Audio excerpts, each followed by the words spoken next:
muling pagkikita, the Millet Story. Dear Papa Dudut, kumusta po kayo at ang mga tagapakinig ng Barangay Love Stories? Nais ko pong ibahagi ang kwento ko at sana ay kapulutan din po ng aral. Ako po si Millet, 39 years old na sa kasalukuyan at nangyari ang kwento ko noong 25 years old pa lamang ako. 14 na taon na ang nakakalipas.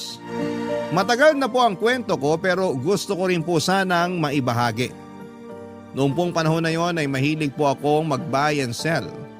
Kahit maliit po ang kikitain ko ay tinutuloy ko pa rin dahil gusto ko naman po talagang gawin yon. Hilig ko na rin po kasi. Para sa akin ay tiyaga lang at lalaki din ang negosyo ko at balang araw ay kikita din ng malaki. May nanligaw po sa akin noong 23 years old ako. Siya po si Homer. Empleyado naman po siya ng isang malaking kumpanya noong panahon na yon. Mabait po si Homer kaya nahulog din ang loob ko sa kanya at naging magkarelasyon kami. Makalipas naman ang isang taon ay nagpakasal kaming dalawa. Noong po nanligaw siya sa akin ay inisip ko na hindi pa ako handa. Pero doon po talaga nauwi ang lahat, Papa Dudut. Naging maganda naman po ang relasyon namin.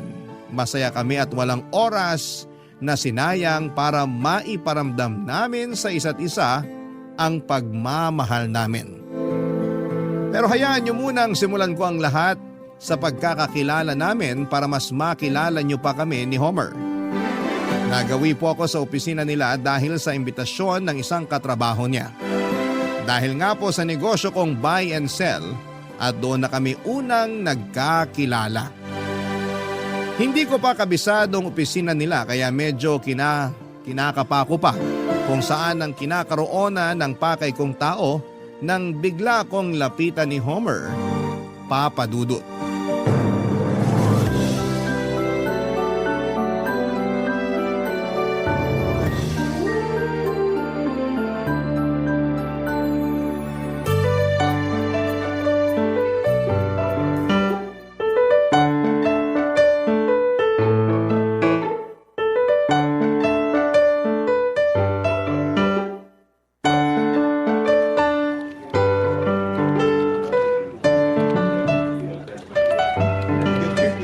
Hello, Ha? Hi. may paglilingkod ba ako sa'yo? Ha? Bakit parang gulat na gulat ka? Kasi naman sa bihis mo parang ikaw ang may-ari nitong kumpanya kaya nakakahiyang sa'yo ako magtanong. Bakit naman nakakahiya? Ibig mong sabihin, ikaw nga ang may-ari nitong kumpanya? Hindi. Ikaw niloloko mo ko. Hindi ah. Hindi kita lolokohin. Seryoso ako sa'yo. Okay. Teka, ano? Anong sabi mo? Sabi ko anong maipaglilingkod ko sa'yo. Hinahanap ko kasi si Mr. De La Paz. Nasa meeting pa siya. Ganun ba? Okay lang, maaga lang talaga ako dumating sa usapan namin. Mabuti pa doon na muna tayo sa kantin. Magkape tayo. Nako, mura lang ba mga tinda dito? Kasi ang laki ng opisina parang mamahalin ng mga tinda sa kantin. Mura lang, tsaka sagot ko naman eh. Ano? Wag na, nakakahiya. Ayos lang. Total magkakape din naman ako. Hindi pa nga tayo magkakilala, ililibre mo na ako. Ay, oo nga pala. Sorry, nawala sa isip ko. Kasi naman, na-mesmerize ako sa ganda mo eh. Palabiro ka pala talaga. Nako, totoo no? By the way, ako si Homer. Ako naman si Millet. O ayan, magkakilala na tayo. Kaya pwede na kitang ilibre. Ikaw talaga, sige na nga. Baka isipin mo suplada ako pag tumanggi ako eh. Yan! Tara na! Saan ba? Dito, tara. Ang laki nitong opisina, no? Oo, nung bago nga ako dito, naliligaw pa ako eh. Ilang taon ka na dito? 5 taon na. Intern lang ako dati tapos inabsorb na ako ng opisina. Nako, magaling ka siguro. Sakto lang. Humble ka pa. Teka nga pala, ano bang kailangan mo kay Mr. De La Paz? Baka magalit yun pag nakitang magkasama tayo. Nako, bakit naman siya magagalit?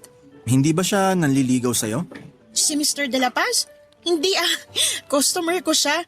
May binibenta kasi akong alahas. Okay. Good. Bakit? Tsaka na, baka isipin mo hambog ako eh. Bakit naman? Kasi kung sasabihin ko na crush kita, baka mahambugan ka sa akin. Kaya itatago ko na lang muna. Sinabi mo na eh. Nasabi ko ba? Oo no, nakakainis ka. So anong sagot? Sagot? Sa tanong ko, Wala ka namang tinatanong ah. kung pwede ba akong manligaw? Ikaw pala biro ka talaga. Seryoso nga, Grabe, ang bilis naman. manliligaw pa lang naman eh. Nako, mas mabuting kilalanin na muna natin ang isa't isa. Malay mo ba kung masama ang ugali ko? Mukhang hindi naman. Paano ka naman nakakasiguro? Ramdam ko. Gaya ng tindi ng nararamdaman ko sa'yo. Ayan, dinadaan mo na naman ako sa bilis ah. Huwag ka mapipikon ha. Handa ako maghintay. Basta papayagan mo lang ako na manligaw. Paano kung may asawa na ako? Ha? May asawa ka na? Wala.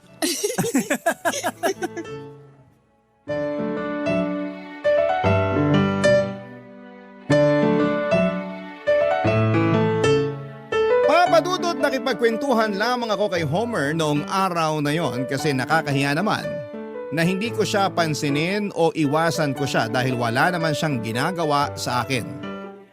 Makulit si Homer pero hindi yung kulit na nakakaasar.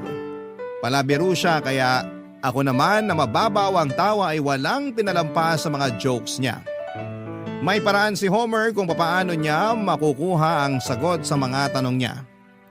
Ewan nga kung magaling ba talaga siya o mahina lamang ako, kaya kada tanong niya ay sinasagot ko na kaagad. Hindi doon natapos sa mga usapan namin ni Homer, Papadudot, dahil tinanong niya kaagad kung pwede daw ba siyang dumalaw sa amin. Ako naman kahit nagdadalawang isip ay napa-oo. Sa kanya tinanong kung saan ako nakatira.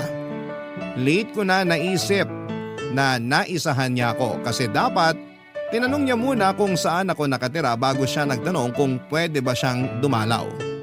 Pero hinayaan ko na lamang kasi masigasig talaga si Homer. Habang tumatagal ay mas nararamdaman ko naman na totoo siyang tao. Hindi siya manloloko dahil lahat ng sinabi niya ay tinupad niya, Papadudot. Masaya ako sa tuwing kasama ko siya. Ilang buwan din ang lumipas at walang nagbago kay Homer. Hanggang isang araw, nangyayain niya akong lumabas, Papadudot.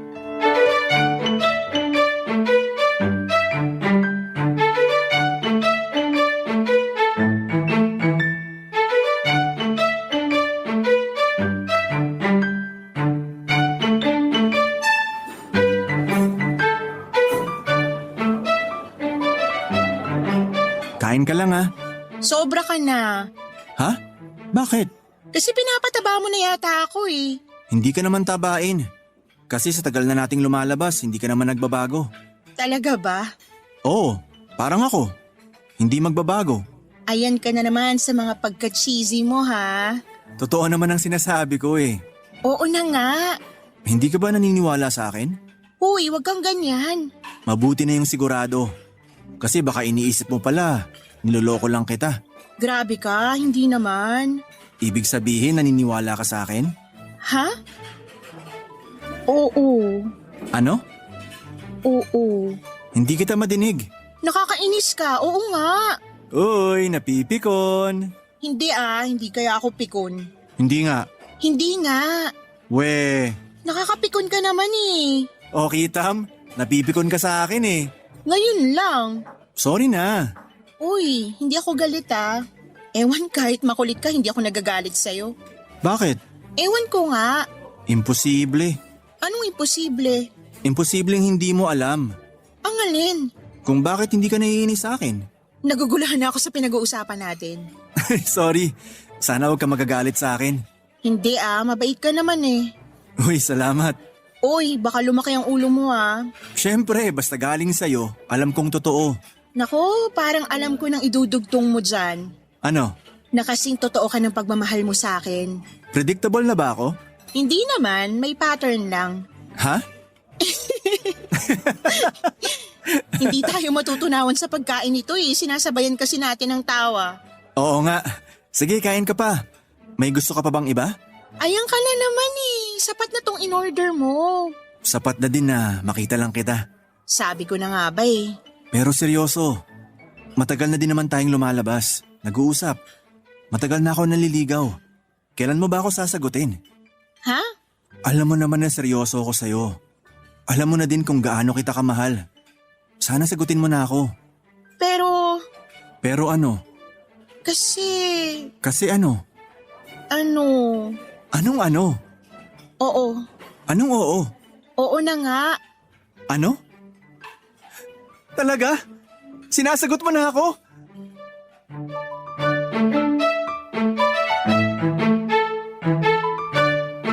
Papadudot nahiya ako bigla kasi napasigaw si Homer nang sagutin ko siya.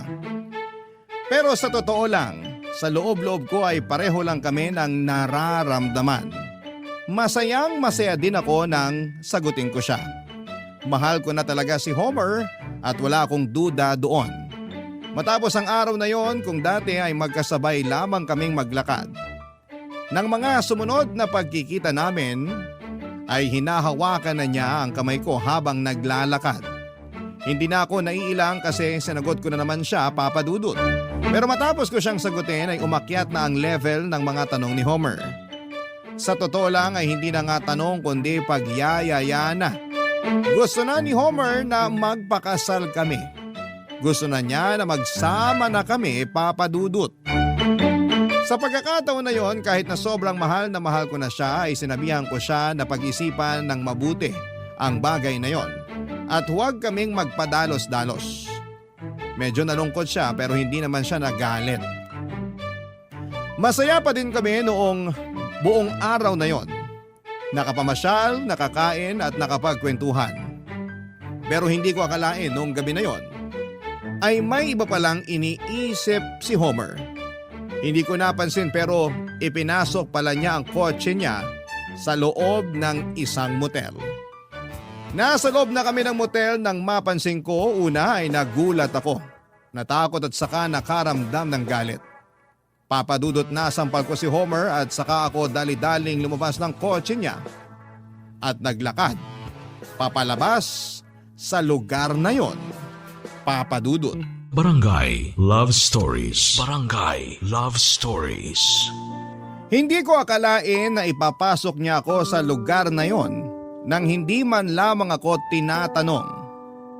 Papadudot, kahit mahal na mahal ko siya ay nakakagalit na parang wala siyang respeto sa akin.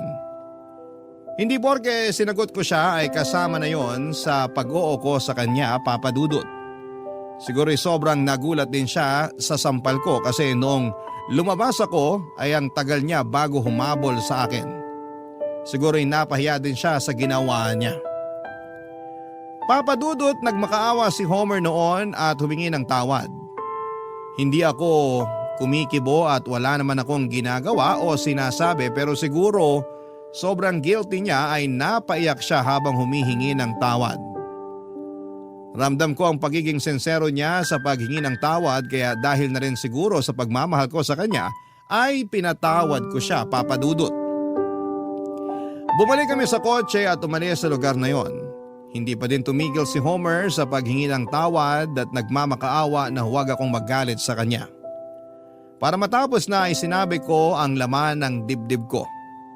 Sinabi ko ang galit ko at saka ko sinundan ang pagsasabi na hindi namin dapat gawin ang bagay na yon hanggang sa hindi kami nakakasal. Sumang-ayon naman si Homer habang humihingi pa rin ng tawad sa akin, Papadudot.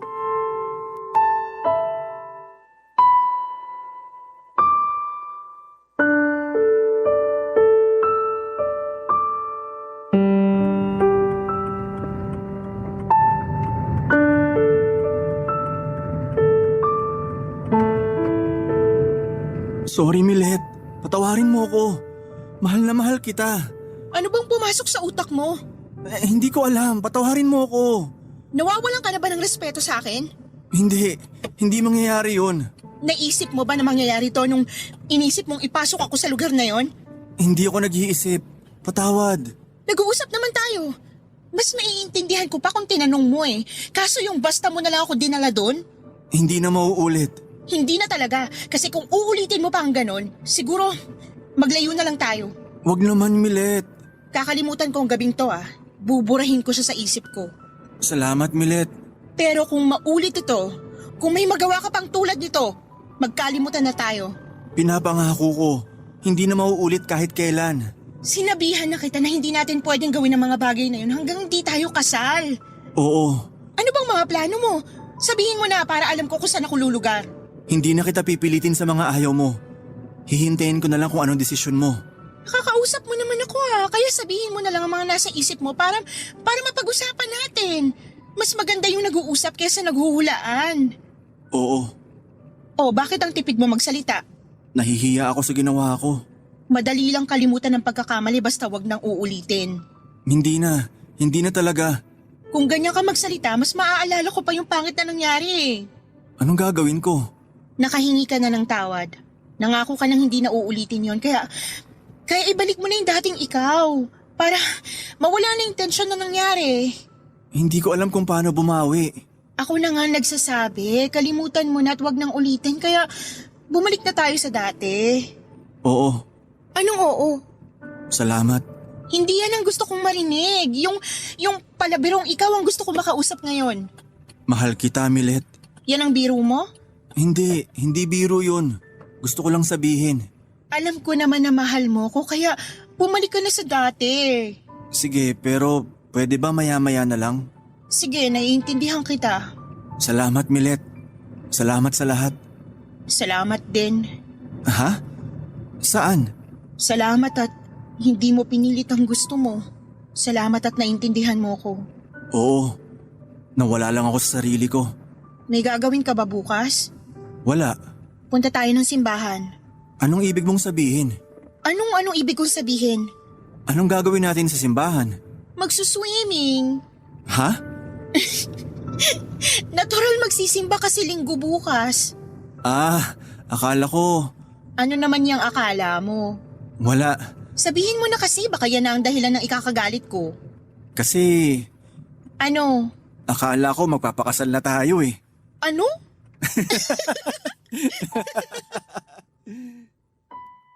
Papadudot mabuti na din at nangyari ang mga nangyari dahil simula noon ay mas lalong naging marespeto si Homer. Iniwasan niyang sumama ang loob ko. Hindi naman sa pabor lahat sa akin ang mga ginagawa niya pero ibinabalik ko din naman lahat ng pagmamahal niya. Iniiwasan namin ang magkatampuhan. Pag may napansin ang bawat isa ay itinatama agad namin. Naging mas swabe ang relasyon namin. Dahil bukod sa pagmamahalan, ay sobra na ang naging respeto namin sa isa't isa, Papa Dudut. Matapos ang pangit na gabing yon ay parang nagumpisang muli si Homer sa panliligaw at parang kinukuha niya muli ang loob ko para mahalin ko siya ng gaya ng dati. Sa totoo lang ay hindi naman nawala ang pagmamahal ko sa kanya. Ayaw ko lang uli kasi na masyado niyang maging kampante kaya may mga restrictions pa din ako sa kanya, Papa Dudut. Minsan nga ay masyado ng OA ang pagiging marespeto ni Homer kaya sinasabihan ko siya na maging totoo lang kami sa isa't isa. Kaya masasabi ko na mas lalong tumibay ang pagmamahal namin sa isa't isa.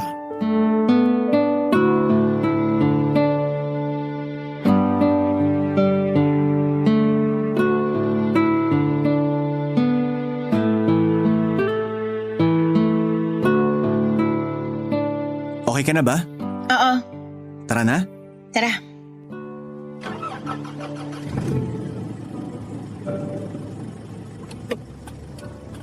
Uwi na ba agad tayo? Oo, Ayaw mo ba munang kumain? may niluto ako sa bahay, doon na tayo kumain. Ayaw mong dumaan muna sa bake shop? May ginawa akong kakanin sa bahay. Tsaka na tayo mag-cake. Sige. Pero teka, may gusto ka bang bilhin sa bake shop?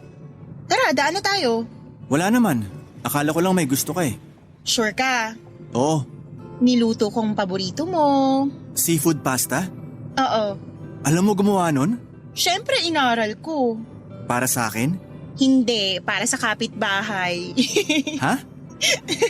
Siyempre, para sa'yo. Inaral ko lahat ng paborito mo. Pero, hindi ko naman sabay-sabay lulutuin. Wow! Nakaka-excite naman yan. Unang beses ko palang gumawa nun. Sana tama ang lasa. Kahit ano pang lasa nun, basta luto mo. Ay, wag ganun. Pag hindi masarap, sabihin mo para ma-improve ko ang sarili ko. Yes, ma'am. Gusto ko, alam ko lutuin ang lahat ng paborito mo para pag gusto mong kumain, hindi na natin kailangan pa lumabas. Kung sa bagay, maganda yan. Sa tinagal-tagal ba naman nating lumalabas, alam ko na lahat ng paborito mong pagkain. Kailangan ko din palang aralin ng mga paborito mo. Hoy, hindi ganun yun ah. Walang gantihan dito, hindi porke alam kong gawin at iluto ang mga paborito mo, dapat ganun ka na din. Hindi ba dapat ganun sa pagmamahalan? Dapat walang lihiman. Ayan, lumalalim ka na naman. Ikaw talaga. Kaya mahal na mahal kita eh. Mahal din kita. Alam ko. Oy, yung mga mata mo sa kalsada. Sorry. Ikaw kasi. Bakit ako? Ang ganda mo kasi, kaya napapatingin ako sa'yo. Tumigil ka nga, ayan ka na naman. Teka nga, hindi pala kita inuobliga na aralin ng mga paborito kong pagkain ha? Mabuti na yung alam ko lahat para sa pagdating ng panahon. Ano naman yung panahon na yan? Pagkasal na tayo. Oo nga no, Siyempre, gusto kong mapagsilbihan naman kita. huwag mo akong pagsilbihan. Ako dapat na nagsisilbi sa'yo. Siyempre, mas magiging madalas ako dapat sa bahay para paglutuan ka. Well, masaya yun. Konting panahon na lang naman ang hihintayin natin. Konting panahon? Oo, konting panahon na lang, baka kasal na tayo. Oo nga no. Teka, ano bang sinasabi mo? Tama ba ang pagkakaintindi ko? Bakit? Ano bang pagkakaintindi mo? Na magpapakasal na tayo? Handa ka na ba? Handa na! Handang-handa! O, edi magpakasal na tayo. Talaga? Oo nga. Woohoo! Uy, nagmamaneho ka. Ay, sorry! Papadudot matagal na rin naman ang relasyon namin kaya ako na din mismo ang nagsabi kay Homer na magpakasal na kami. Total sa nararamdaman namin na pagmamahal sa isa't isa ay doon din naman papunta yon, Papadudot. Isa pa ay nasa tamang edad na rin kami pareho at maayos naman ang kabuhayan namin. May trabaho siya at may negosyo ako. Kaya handa na kami. Nangyari na nga ang kasalan, hindi ganoon kagarbo pero siniguro namin na masaya at memorable. Nandun lahat ng mga mahal namin sa buhay, mga kamag-anak at kaibigan. Lahat sila ay masaya para sa amin at kami naman ni Homer ay walang paglagyan ang saya sa nangyayaring yon. Saan pa ba naman mauuwi ang lahat pagkatapos ng kasal kundi sa naudlot na kagustuhan ni Homer noon. Diretso kami sa honeymoon pagkatapos ng reception. Kasal na kami kaya yun na ang katuparan ng pangako ko kay Homer. Naganap na nga po ang lahat ng gabing yon. Papadudot. Barangay Love Stories. Barangay Love Stories. Papadudot, gaya ng sinabi ko ay walang paglagyan ng saya naming dalawa ni Homer. Gaya ng sinabi ko ay palagi ko siyang ipinagluluto na mga paborito niyang kainin. Marami din akong iba pang mga inaral para naman hindi magsawa si Homer dahil hindi pa ulit-ulit ang luto ko. Kung nung unang niyaya ako ni Homer sa motel noon ay muntik na kaming magkasira. Sa mga sumunod na pagkakataon ng pagyayaya niya ay napagbibigyan ko na siya, Papadudot. Napag-usapan naman din namin na kapag pagod kami ay hindi namin pipilitin ang isa't isa. Laging kinukwento ni Homer na sana ang unang anak namin ay lalaki. Pero kung babae man daw ay ayos naman din sa kanya. Pero hiling niya na lalaki muna sana. Lagi niya din sinasabi na kahit hanggang 3 o 4 na anak daw ang magkaroon kami. Pero ako pa rin daw ang magdedesisyon. Lumipas nga ang mahigit 6 na buwan na nagsisiping kami ay parang hindi pa rin ako nabubuntis. Nagtataka ako pero mas nagtataka si Homer.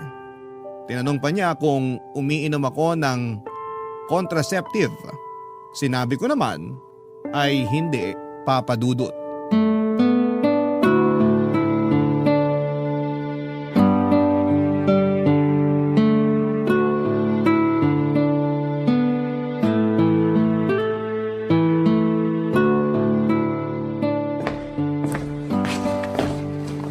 Milet, mag-usap nga tayo. Tungkol saan? Tinatanong mo pa. Sandali, Homer. Galit ka ba? Hindi ko alam, sabihin mo sa akin. Hindi kita maintindihan. Anong hindi mo maintindihan? Teka nga, ang gulo ng usapan na to. Tungkol saan ba to? Tungkol sa'yo. Ano? Ano bang ginagawa mo? Ano ba, Homer? Huwag mo nga akong lituhin. Ano bang sinasabi mo? Sige, wala akong sasabihin. Ikaw, may sasabihin ka ba? Sasabihin ano? Please naman, Milet. Umamin ka na. Ano ba nga aminin ko? Sabi mo dati walang lihiman. Wala nga akong nililihim sa'yo. Akala ko mahal mo ako. Mahal kita. Sinusumpa ko yan. Bakit mo pinipigilan ang gusto ko? Wala akong pinipigilan. Kung maaari nga lang lahat ng sabihin mo, oo na lang ako. Kaso minsan kailangan humindi eh. Ayun, Ano? Anong ayon? kaya pala ayaw mo kong pagbigyan. Homer naman, seryoso ka ba o kinukulit mo na naman ako? Mukha ba ako nagbibiro? Diretsahin mo na ako. Bakit hindi ka pa nagbubuntis? Ha? Anong ha? Bakit? Hindi ko din alam, Homer. Anong hindi mo alam? Hindi. Niloloko mo ba ako? Hindi. Pwede ba yun? Pwede bang hindi mo alam katawan mo yan? Hindi ko nga alam. Umiinom ka nga ng pangontra. Hindi nga. Anong iniinom mo? Pampalaglag? Homer, ano ba yung sinasabi mo? Umiinom ka ng pampalaglag? Tigilan mo na yan. Sagutin mo tanong ko. Hindi ko gagawin yun. Pwes anong ginagawa mo? Wala akong ginagawa. Mahigit 6 na buwan. 7 buwan na halos. Hindi ka pa nagbubuntis. Anong ginagawa mo? Wala akong ginagawa. Eh bakit hindi ka pa buntis? Ewan ko. Akala ko ba handa ka na? Ayaw mo pa bang magbuntis? Sinabi ko naman sa'yo na handa na ako ah. Gusto mo nang magbuntis, pero ayaw mo pang magkaanak? Sinabi ko na sa'yo ang sagot dyan. Napag-usapan na natin yan. Ulitin mong sinabi mo. Ano ba to, Homer? Gusto kong madinig sa'yo ang sinabi mo. Gusto ko na din magkaanak. Yun pala eh. Eh bakit mo kinukontra?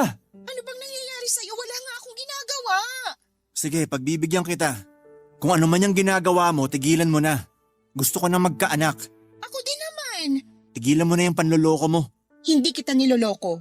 Kung ganun, tara. Sumama ka sa akin. Saan tayo pupunta? Basta sumama ka. Tara na. Papadudot yun ang araw na hindi ko makakalimutan. Isinama ako ni Homer sa doktor. Pilit niya akong ipina-check up para malaman niya kung may ginagawa akong pagpipigil sa pagbubuntis. Pero ibang naging resulta na ikinagulat namin pareho. Hindi daw ako magkakaanak dahil wala akong kakayahang magbuntis. Hindi ko po niloko si Homer dahil hindi ko din po alam na may ganon pala akong kondisyon. Kitang-kita sa mukha ni Homer ang pagkabigo. Para siyang pinagsakluman ng langit at lupa sa mga narinig niya. Kung masakit sa kanya, hindi man lang niya naisip na mas masakit sa akin yon. Papadudot, imbes na damayan niya ako ay nakipaghiwalay siya sa akin nung mismong araw na yon. Munti ko ding hindi nakayanin ang pagdating ng dalawang mabigat na pangyayari sa buhay ko. Ang malaman kong hindi ako magkakaanak at ang iwanan pa ako ng kaisa-isang lalaki na minahal ko ng sobra. Lumayo si Homer at hindi ko alam kung saan siya nagpunta. Hindi na niya ako pinakinggan. Nawala na kami ng komunikasyon. Sa hindi inaasahang pagkakataon makalipas ang mahigit 10 taon, ay nakasalubong ko si Homer, Papadudot.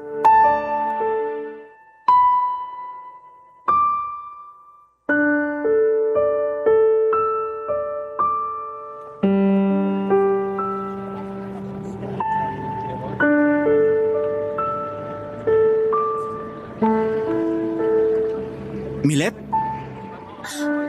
Homer, ikaw ba yan? Ako nga. Ang laki ng pinagbago mo ah. Nagpatubo ako ng balbas eh. Bagay sa'yo. Salamat. Ikaw naman, wala kang pinagbago. Compliment ba yan? Oo naman. Binibiro lang kita. Salamat. Kamusta ka? Eto, ayos naman. Napalago ko na din yung negosyo ko. Sinong kasama mo?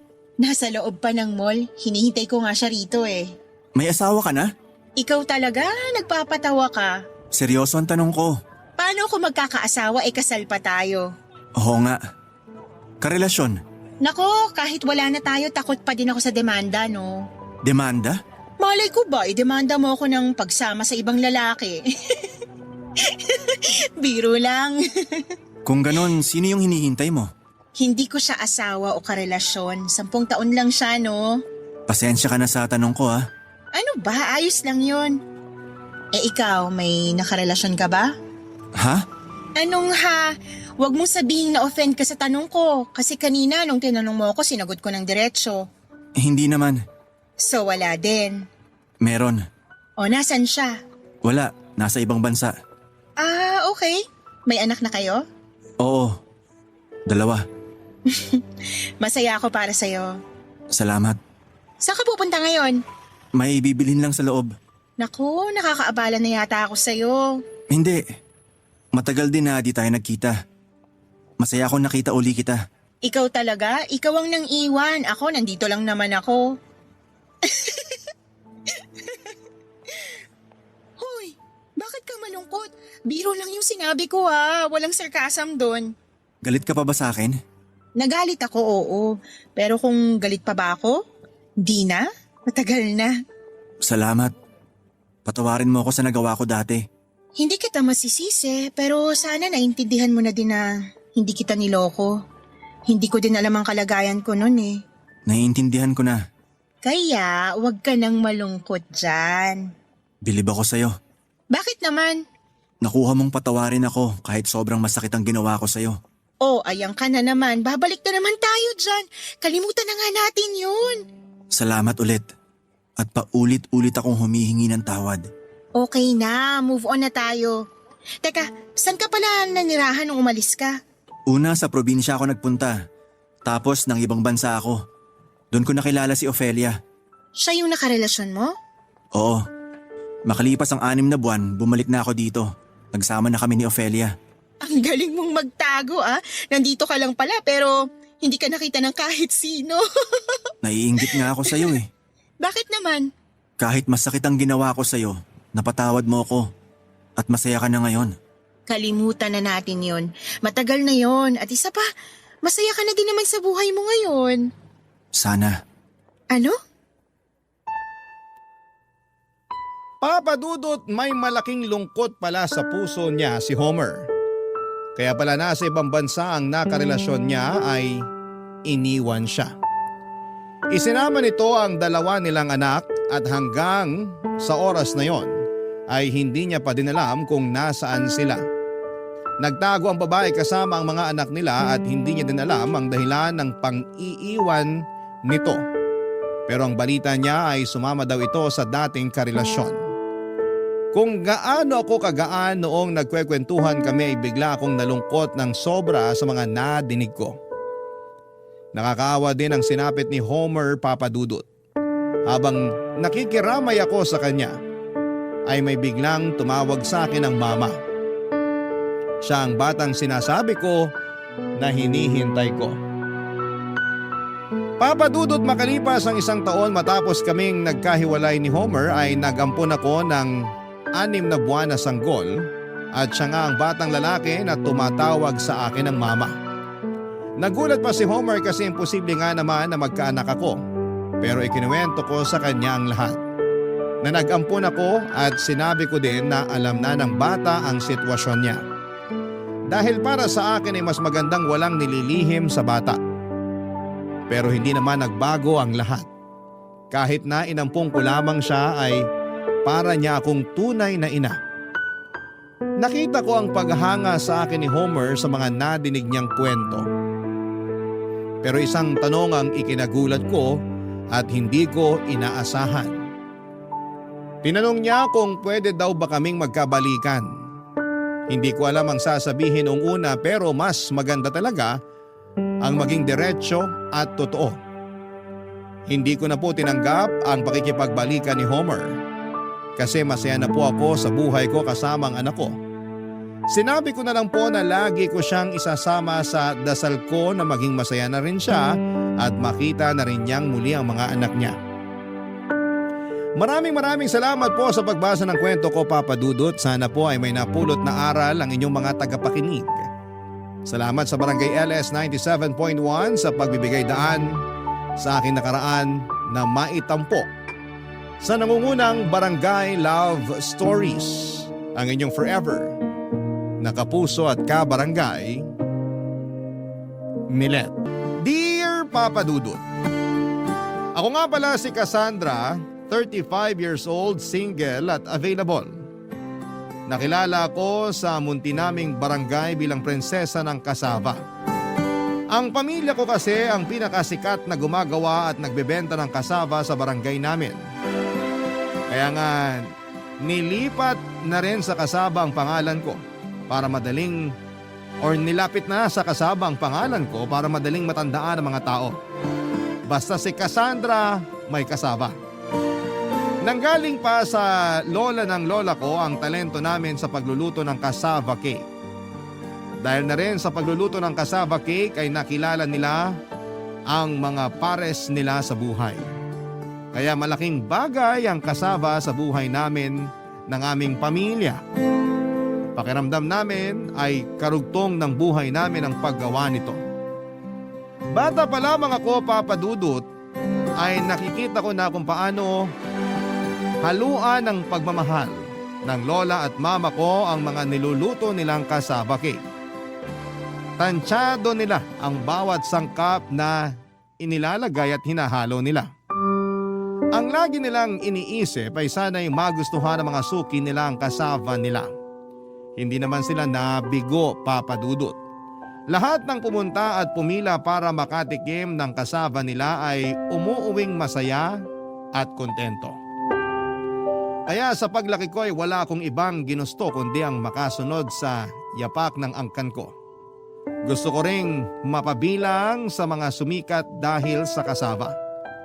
Pinasa na nga rin sa akin ng pamamahala ng kasava noong nasa hustong edad na ako.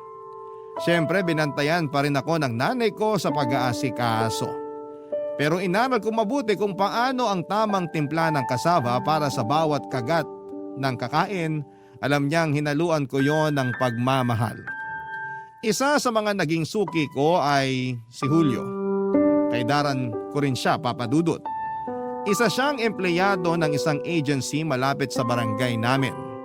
Tuwing hapon ay dumaraan siya sa pwesto ko para makapagmeryenda habang nagyoyosi. Walang palya yon. Mula nung natikman na niya ang kasaba ko ay inulit-ulit na niya ang pagbalik. Kaya nagkakilala na rin kami ng husto, Papa Dudut. Marami na siyang nalaman sa akin at ganoon din ako sa kanya. Naging komportable na kami sa isa't isa, Papa Dudut.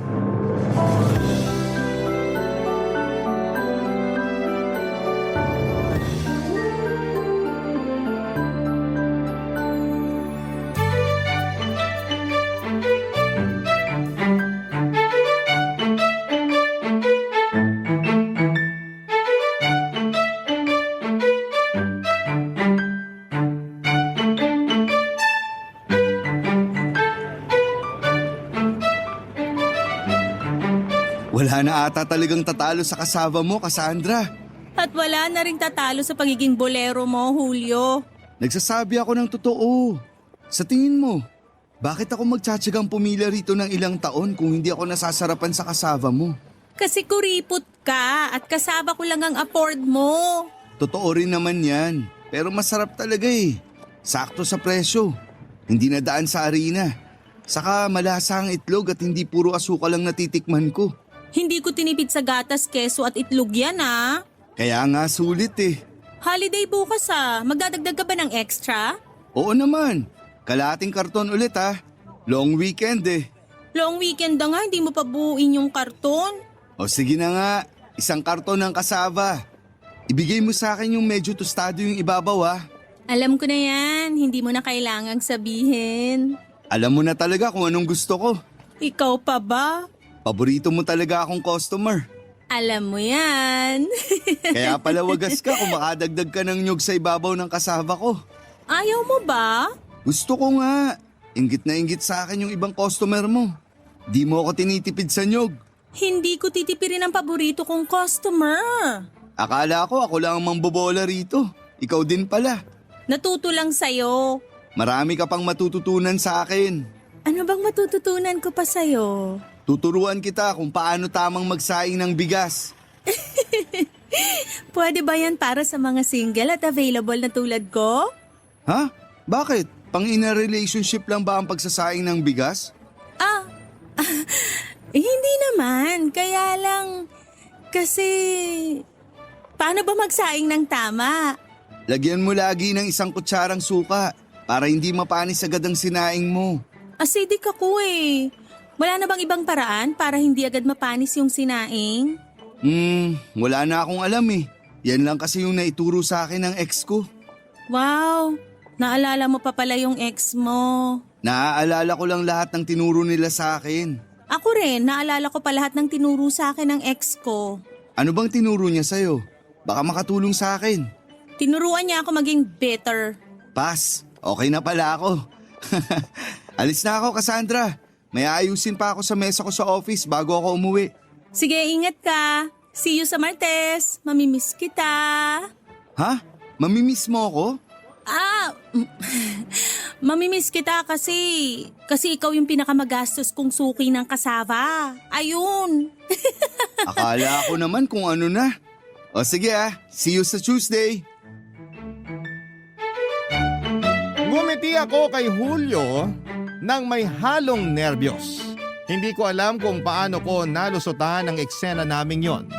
Matagal ko nang kilala si Julio at matagal ko na rin natanggap na may feelings ako para sa kanya.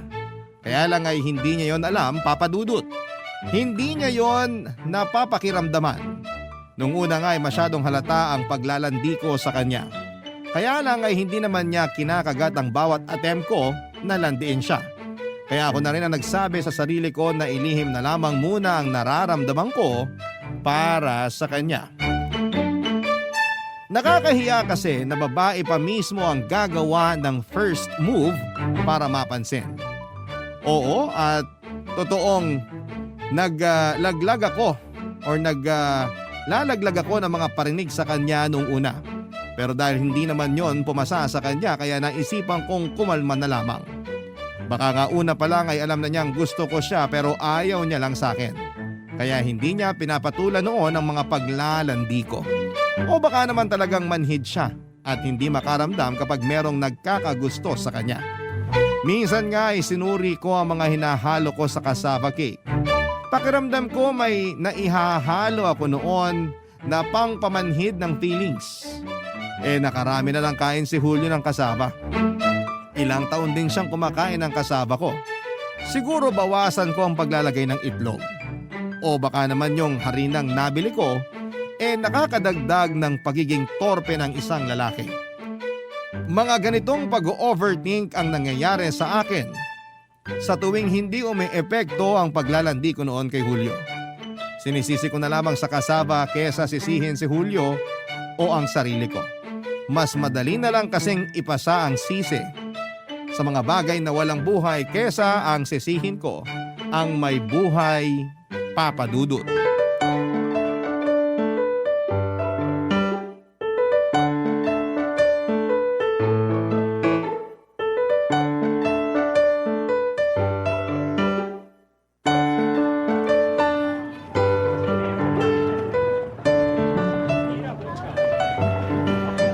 Hello Cassandra, pabili ng cassava.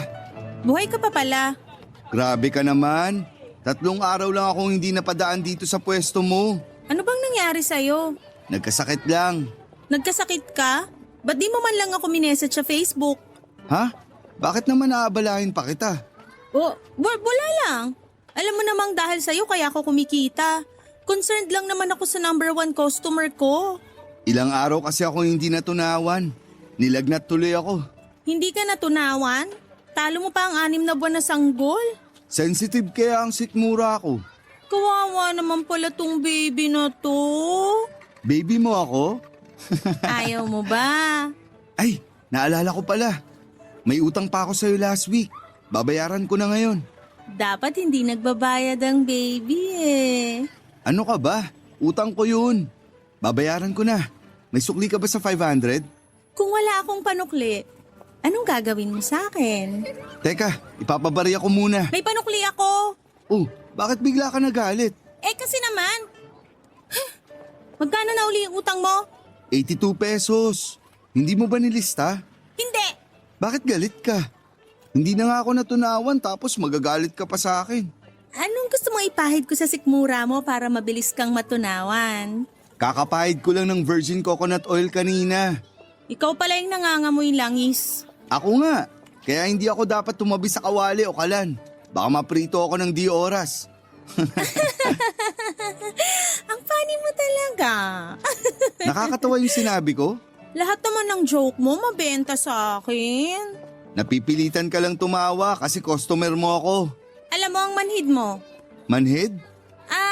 Ang manhid ng balat mo, sabi ko. Tirik na tirik yung araw, ayaw mong sumilong. Dito ka nga sa lilim, tabihan mo ko. Ayokong tumabi sa'yo, baka may magalit. Single naman ako, walang magagalit. Halika na. Alam ko namang single ka. Kaya lang, baka makita ako ng nanay mo na tumatabi sa'yo. Ayoko mabungangaan ng reyna ng kasaba. Bukas ka na lang magbayad ng utang. Ha? Bakit hindi pa ngayon? Andito na rin naman na ako. Sabi kong bukas na eh. Isasara ko na tong pwesto. Mainit. Mainit ang ulo ko. Malas tumanggap ng bayad sa utang kapag mainit ang panahon. Che! Nalito si Julio sa pinakita ko sa kanya, Papa Dudut. Nagdabog ako at nakasimangot. Yun ang unang beses na nakita niya akong ganon.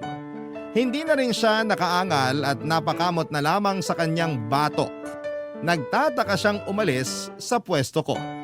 Pero ilang beses ko siyang nakitang sumulya pa sa akin. Pero hindi ko na siya pinansin pa. Wala naman siyang naging kasalanan sa interaksyon namin yon. Umasa lang kasi akong masyado na lalandiin din niya ako pabalik. Pero grabe na ang pagiging manhid niya. Hindi na niya napansin na ilang beses ko nang sinubukan na landiin siya. Nasaktan ang pride ko bilang babae dahil ako na mismo yung palay na lumalapit sa kanya pero ayaw pa rin niya akong tukain. Hindi naman ako pangit. Sexy rin naman ako at marami akong bagay na pinagmamalaki sa sarili ko pero bakit parang hindi niya yon makita. Nagpost ako sa Facebook ng mga parinig para sa mga lalaking manhid. Hindi man lang nilike ni Julio. Doon ako mas lalong nainis. Nag-my day na rin ako ng selfie ko at may caption na nagpaparinig na single ako at ready na magpaligaw. Na-view lang ni Julio pero wala naman siyang naging reaksyon. Hindi niya ata talaga ako type, Papa Dudut. Yon ang napagtanto ko. Binura ko na ang selfie kong yon dahil marami ng mga lalaki ang nagme-message sa akin at nagpapasimpleng landiin ako. Hindi naman para sa kanila ang pagpaparinig kong yon, Papa Dudut. Para kay Julio yon pero dahil nuknukan siya ng kamanhiran. Ayon hindi pa rin niya ako napansin.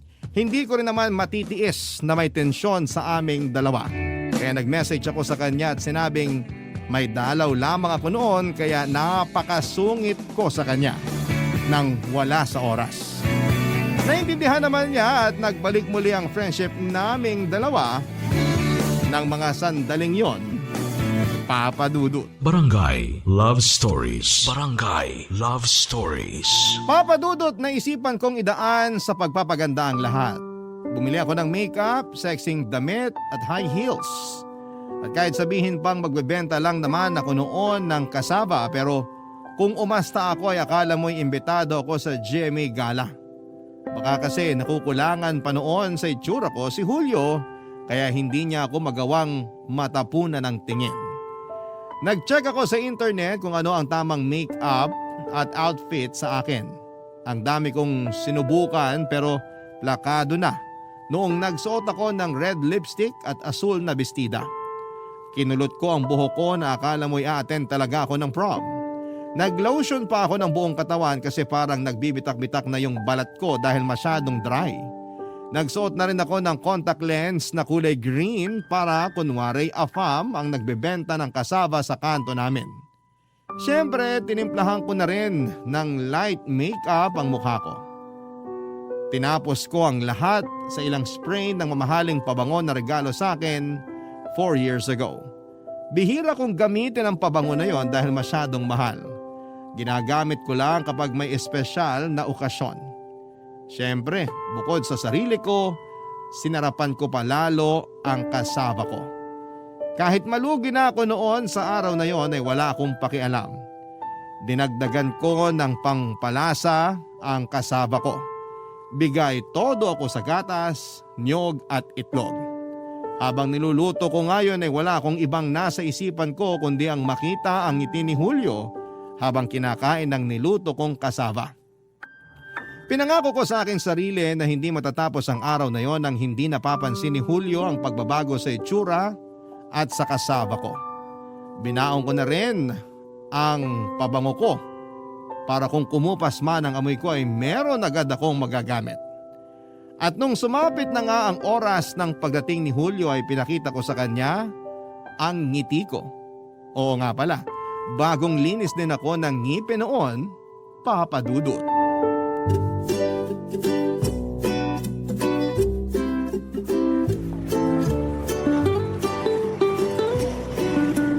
Parang may tumapo na pabango rito sa pwesto mo ah. Ah, pabango? Kaninang umaga lang ako nagpabango. Ewan ko ba kung bakit umabot pa yung amoy hanggang hapon. Epekto siguro ng pawis ko. Healthy kasi ang pawis ko eh. Sana all healthy ang pawis. Gusto mo ay pagsupot kita ng pawis ko? Hindi na, marami pa ako sa t-shirt ko. Tipirin mo na yan. Bahala ka. Maraming gustong sumimot ng pawis ko. Sisimutin ko na lang ang kasava mo. Talaga? Gusto mong simutin ang kasaba ko? Amoy na amoy ang kasava mo hanggang sa kabilang kanto eh. Natakam tuloy ako. Alam mo bang mas sinarapan ko pa ang timpla ng kasaba ko ngayon? May araw ba na hindi? Iba kasi ngayon. Times 25 ang pagiging special ng kasaba ko. Inubos ko yung itlog namin sa batch ng niluto ko ngayon, ah. Baka naman nasobrahan mo sa itlog. Baka maglasang leche flan. Hindi yan. O baka maglasang omelette na yan ha. Mapapadoble na ang almusal ko niyan. Ginajudge mo naman kasi agad eh. Di mo pa nga natitikman. Sorry na. Alam mo namang loyal ako sa original na timpla mo ng kasaba. Ganyan ang jowang hinahanap ko. Loyal sa kasaba ko. Wala namang dagdag na bayad yan ha. Ang lala mo mag-overthink. Naniniguro lang. Kasi sakto lang tong dala kong pera para sa kasava mo. Kung kulangin man, huwag ka mag-alala kasi libre ko na. Nakakahiya namang magpalibre sa'yo eh. Mukhang marami kang pinagkakagastusan ngayon. Ha? Anong pinagkagastusan? Nagpakulot ka, tapos halatang bago yung bestida mo. Ano bang bago? Bata pa lang ata ako nung binili ko to. Ngayon ko lang sinuot kasi ngayon lang nagkasya. Ah, ganun ba? Mukhang hindi luma ah. Tanggalin mo na lang siguro yung tag sa laylayan. Baka matisod ka. Hayaan mo yan. Pangpaswerte raw yung price tag na yan. Bagay din sa'yo yung makeup mo. Lumabas ang pagiging tisay mo.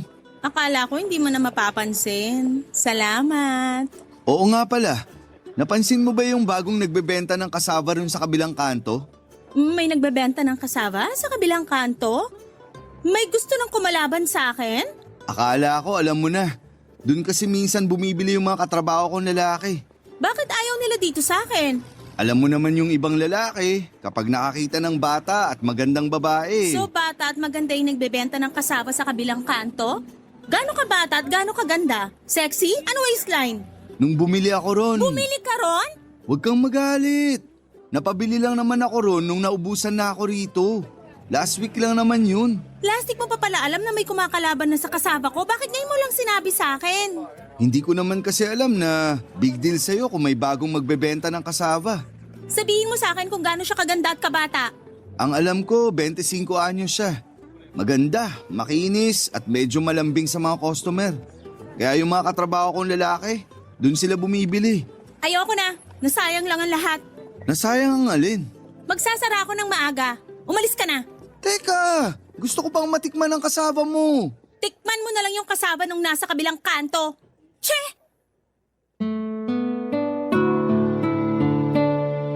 Hindi naman naunawaan ni Julio ang mga nangyari. Nabigla siya sa mga inasta ko. Pinagbasdan na lamang niya akong nagliligpit ng mga kasaba ko. Pati yung ibang gustong bumili ay napatras na lamang nang nakita akong nakasimangot habang sinasarado ang mga kahon ng kasaba. Hindi naman ako inimig pa ni Julio. Alam niyang may nasabi siyang hindi ko nagustuhan pero hindi niya alam kung ano yon. Mabilis kong naiayos at naisarado ang pwesto ko. Saka ako kumuha ng gunting para tanggalin ang price tag sa bestida ko. Nang hinayang ako sa pagsisinungaling ko kay Julio sa bestida na yon. Tapos ay hindi na naman pala kami makakapaglandian tulad ng gusto ko. Nang hinayang din ako sa inispray ko na pabango. Sana'y ginamit ko na lamang yon sa Pasko. Marami akong pinanghinayanganan na ginawa ko ng araw na yon. Diretso na akong pumasok sa loob ng bahay namin para idala lahat ng kasava na bitbit ko. Hindi naman ako nilapitan pa ni Julio at kusa na lamang din siyang umalis nang hindi nagpapaalam sa akin. Nagtaka ang nanay ko na umuwi ako nang hindi man lang nakabenta kahit na isang piraso ng kasaba. Hindi ko na lamang siya sinagot pa. Dumiretso na ako ng kwarto at nagbihis. Pagkatapos noon ay pinuntahan ko ang bagong tindera ng kasaba na sinasabi ni Julio. Napag-alaman ko sa Marites sa amin na Anya raw ang pangalan ng tinderang yon. Pamangkin daw siya mismo nang nagtayo ng pwesto ng kasaba. Tama rin si Julio na 25 anyos lang si Anya. Tama rin si Julio nang sinabi niyang maganda at makinis si Anya. Doon ako mas lalong nagalit at nakaramdam ng pagseselos. Kaya naman hindi na rin ako nakapag-isip pa ng mga sasabihin ng sumugod ako doon sa kanyang pwesto. Nagkataon na walang bumibili sa kanya na mga oras na pumunta ako doon. Nagkunwari akong bibili at pinagmamasdan pa ang bawat kasava sa kanyang istante. Pero kapag hindi nakatingin si Anya, ako naman ang tumititig sa kanya.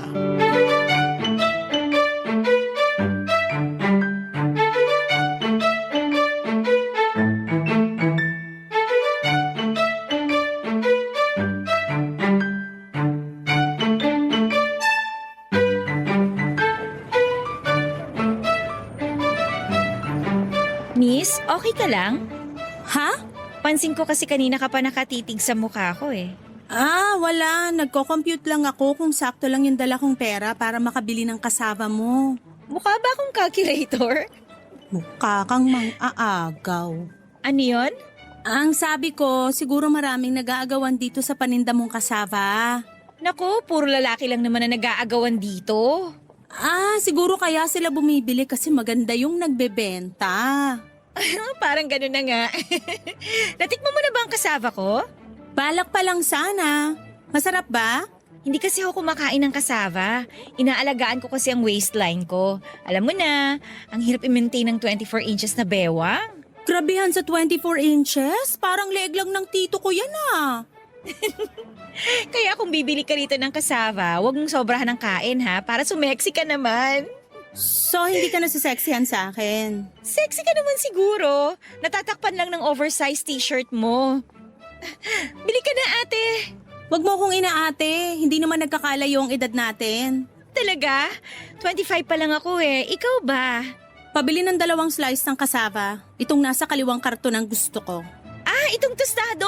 Naku, ni-reserve ko na to para dun sa gwapong customer ko last week. Pero mukhang hindi naman na siya dadaan ngayon. Kaya sige na nga, sa'yo ko na lang ibenta kaysa mapanis lang ulit. Sinong customer mo yung mahilig sa tostadong kasava? Minsan lang bumili sa akin yon, last week pa. Tostado rin yung gusto niya. Anong pangalan? Julio. Nakakainis nga kasi hindi na siya umulit na bumili dito. Lagi ko pa naman siyang nirereserbahan ng tostado. Pero hindi ako susuko. Minsan sabi ng Diyos, matuto rin tayong sumuko. Sa ngayon, isusuko ko muna sa iyo tong tostadong kasava kasi mukhang malabo na naman siyang dumaan dito. Pero bukas, kapag dumaan dito ang mga katrabaho niya, magpapaabot ako sa kanila ng kasava para kay Julio. Ayos bang plano ko, te? Alam mo, mukhang hindi masarap yung kasava mo. Hindi mo pa nga natitikman. Marunong akong kumilatis ng kasava. Kapag hindi dinadapuan ng langaw, hindi masarap. Hindi masarap o sadyang malinis lang ang benta kong kasava? Hindi yan masarap, girl. Alam ko, malakas ang kutob ko. Kaya kung ako sa'yo, wag mo nang ipilit ang kasava mo kay Julio dahil ibang kasava ang gusto niya. At sino ka naman para magsabi ko anong kasava ang pipiliin ni Julio? Kasama ko lang naman ang binabalik-balikan ni Julio sa kabilang kanto. Alam mo ba yon?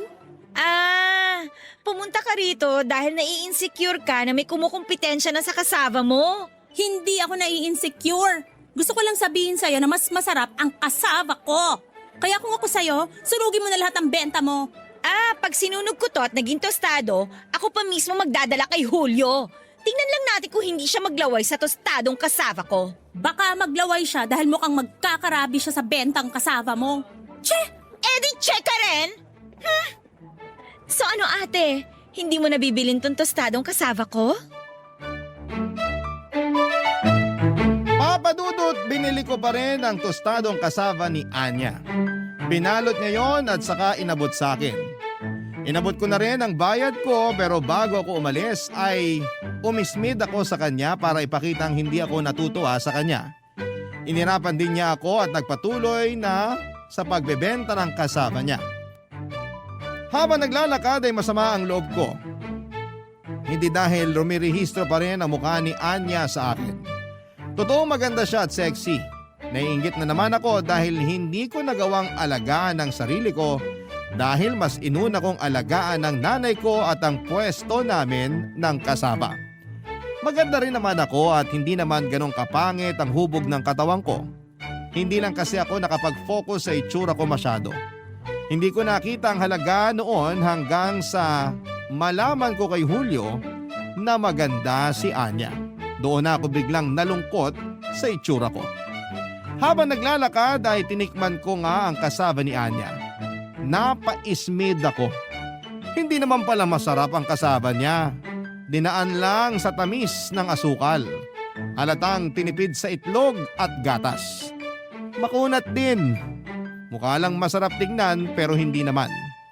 Sinasabi ko ito hindi lang dahil nai-insecure ako kay Anya, kundi bilang totoong gumagawa ng masarap na kasava. Pinakain ko sa asong gala pero kahit yung asong yon ay hindi rin nagustuhan ang kasava ni Anya. Doon ako natuwa. Kahit maganda at sexy si Anya ay wala pa rin siya sa kalingkingan ko sa sarap ng kasava. Umuwi na ako kaagad ng bahay at saka inayos ang mga kasava ko at muli ko yung ibinenta sa pwesto namin. Ilang oras lang at naubos yon kaagad. Wala akong ibang natanggap kundi puro papuri dahil napakasarap daw ng kasava ko. Doon ako mas lalong natuwa. Pero may konting kurot ng lungkot dahil hindi man lang natikman ni Julio ang pinakamasarap na kasava na nagawa ko, Papa Dudut. Barangay Love Stories. Barangay Love Stories. Matagal na hindi nagawi si Julio sa pwesto ko para bumili ng kasava. Doon ako mas lalong nalungkot, Papa Dudut. Alam ko namang kasalanan ko ang pag-iwas niya. Naguluhan at natakot din siya sa inasta ko. Kaya lang ay hindi ko naman magawang ipaliwanag sa kanya na nagsiselos lamang ako noon. Hindi ko nga rin alam kung tama pa rin ba na gumawa ako ng paraan para magpapansin sa kanya o hayaan ko na lamang ang tadhana ang gumawa ng paraan para pagsamahin kaming dalawa. Kaya lang ilang taon na akong interesado sa kanya pero mukhang walang balak ang tadhana na ilapit sa akin si Julio sa paraang gusto ko. Yon ang naging madalas na ino-overthink ko. Kaya mas lalong bumagsak ang pag-asa ko na magkakaroon pa ako ng tsansa kay Julio. Hindi ko na kinaya ang lungkot. Sinukuhan ko na lamang yon tungkol sa aming dalawa. Dahil nga sa matinding kalungkutan, naapektuhan na rin ang kasava ko. Hindi ko na nahaluan ang saya at pagmamahal ang niluluto kong kasava. Hindi ko na rin maayos na natatansya ang mga sangkap. Napansin yun ng nanay ko at pinagsabihan na kailang ulit ako sa pagluluto ng kasava dahil parang hindi ko na makuha yung perfect at nakasanayang lasa. Mas lalo tuloy akong naging malungkot dahil hindi ko na magawang palasahin pa tulad ng dati ang kasava ko. Tinanggap ko na lang siguro na nangalawang na ang passion ko pagdating sa pagluluto ng kasava. Kung hindi man yun magustuhan ng mga suki ko ay ayos lang din kung hindi na sila bumili pa. Baka tapos na ang purpose ko sa buhay ko na magluto at magbenta ng cassava, Papa Dudut.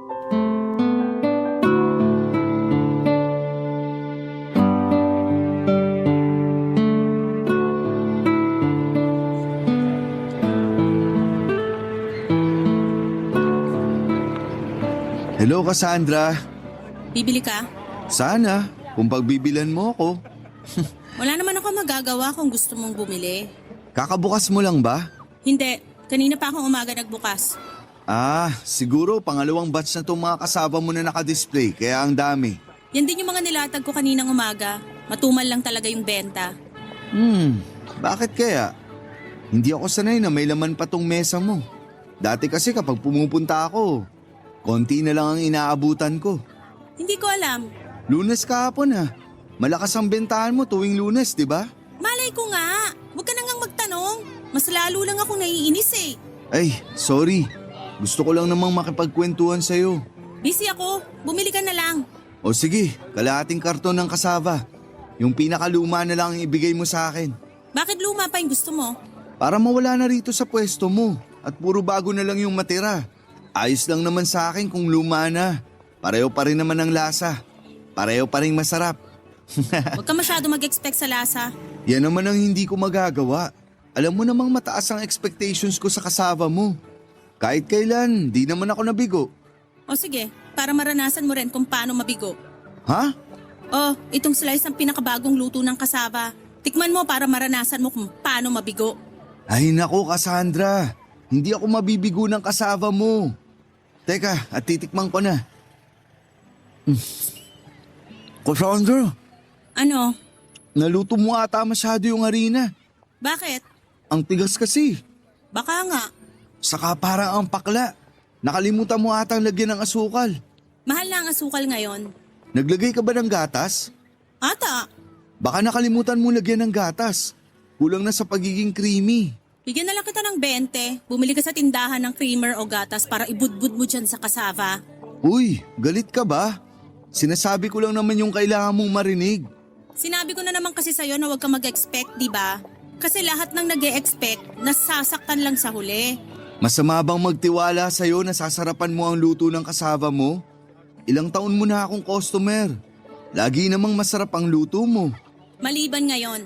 Ano bang nangyari? Gusto mo mag-usap tayo? Anong gusto kong mangyari? Umalis ka rito sa pwesto ko at huwag ka nang bumili uli. Okay ka lang ba? Ano bang nangyayari sa'yo? Hindi ka naman ganyan dati. Umalis ka na nga lang. Kung gusto mo ng masarap na kasaba at mabait na tindera, dun ka sa kabilang kanto. Panigurado bibigyan ka niya ng tostado at hindi tinipid sa gatas na kasaba. Baka hindi rin niya na-overheat ang harina niya. Doon ka na!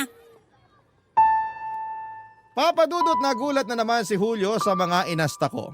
Hindi katulad ng dati na nananatili pa siya ng ilang minuto bago umalis. Pero nung hapon na yon ay umalis siya kaagad. Hindi niya na rin ako tinapunan pa ng tingin. Alam kong nasaktan ko siya sa mga sinabi ko. Nung nakalayo na si Julio ay saka ako biglang napaiyak. Natuluan patuloy na mga luha ko ang kasaba na nakahain sa mesa.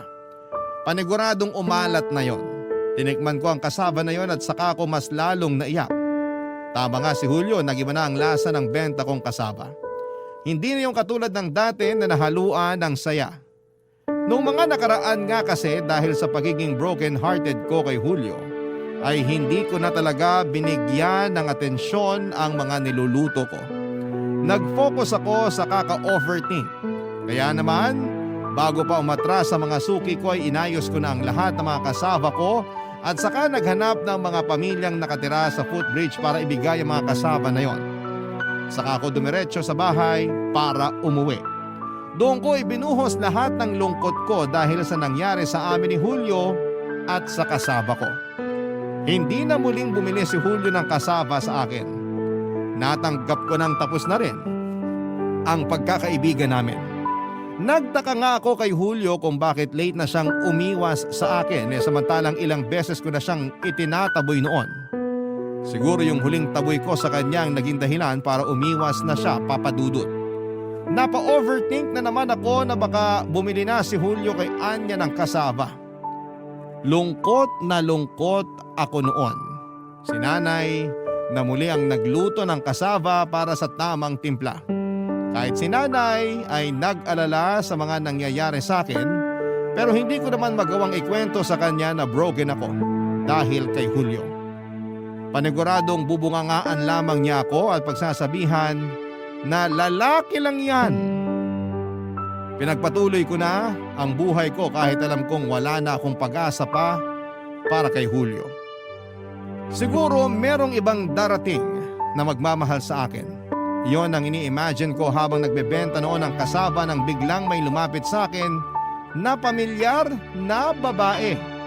Walang iba kung hindi si Anya Papadudut.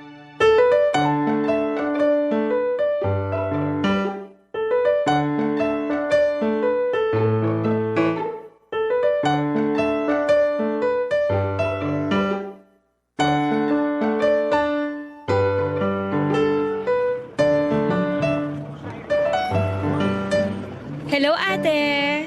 Cassandra ang itawag mo sa akin, wag ate. Hindi kita kapatid. Okay. Cassandra, pabili naman ako ng kasava mo. Nagtitrip ka ba? Wag ngayon, baka hindi kita matansya. Bibili ako kasi i-resell ko sa pwesto ko.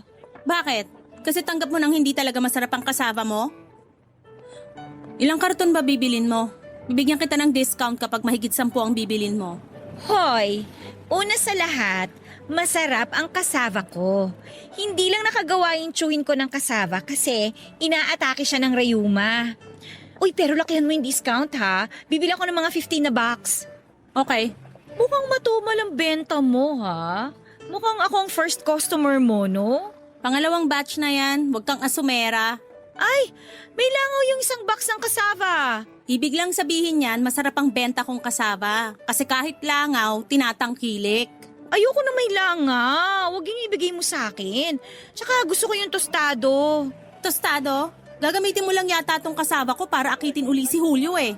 Oy, wala ka nang pakialam kung anong gagawin ko sa kasava na bibiling ko sa'yo, no? Yung nasa ilalim sa gawing kanan mo, yun ang gusto kong kasava. Ito ba?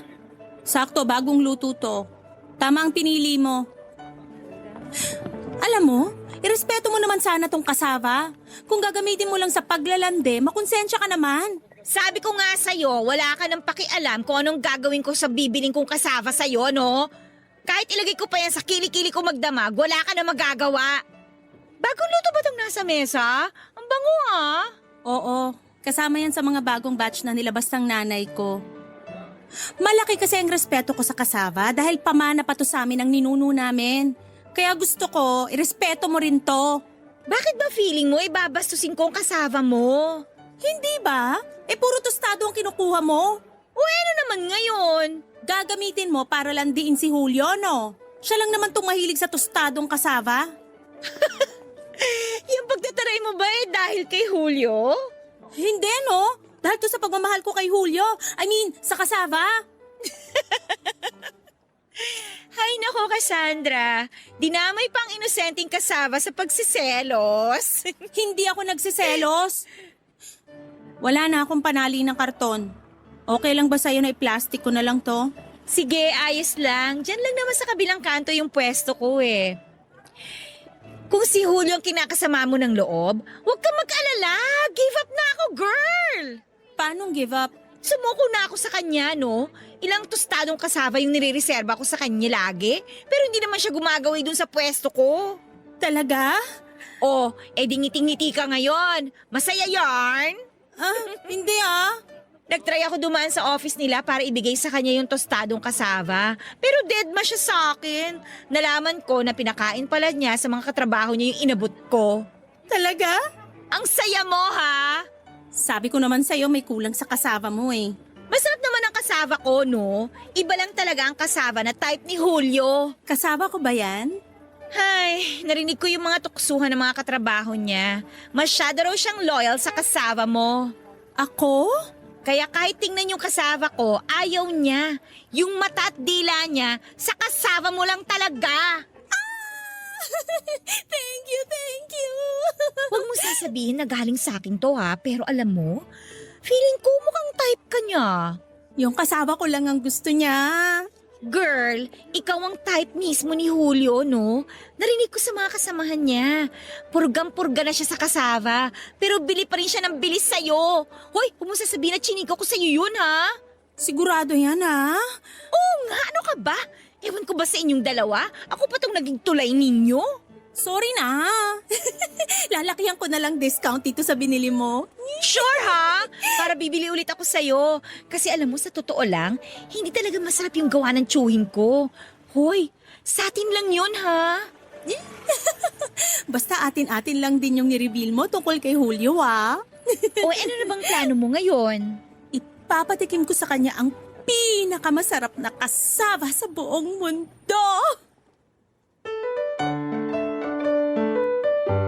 Papadudot after makabayad ni Anya ay umalis na rin siya para makahabol pa ng benta. Ako naman ay naiwan sa pwesto at hindi na natanggal ang ngiti ko. Alam ko nang may gusto na noon si Julio sa akin at yun na ang simula. Kaya lang ay napatras pa rin ako dahil hindi ko alam kung paano lalapitan si Julio after noong mga nangyari sa amin. Tapos ay mukha pa siyang torpe at hindi sanay na lapitan ng babae. Paano ko kaya siya lalapitan at gagawa ng move para ayain na niya akong mag-date? Pinuntahan ko si Anya sa pwesto niya para makipagkwentuhan at humingi ng advice. Kaya lang andon ang mga katrabaho ni Julio. Kilala rin ako ng mga katrabaho ni Julio kaya ayokong magpakita sa kanila. Baka magsumbong sila kay Julio, baka mas lalong nawalan ako ng tsansa sa kanya. Hinintay ko na makaalis sa mga katrabaho ni Julio at nang nakalayo na sila ay saka ko nilapitan si Anya.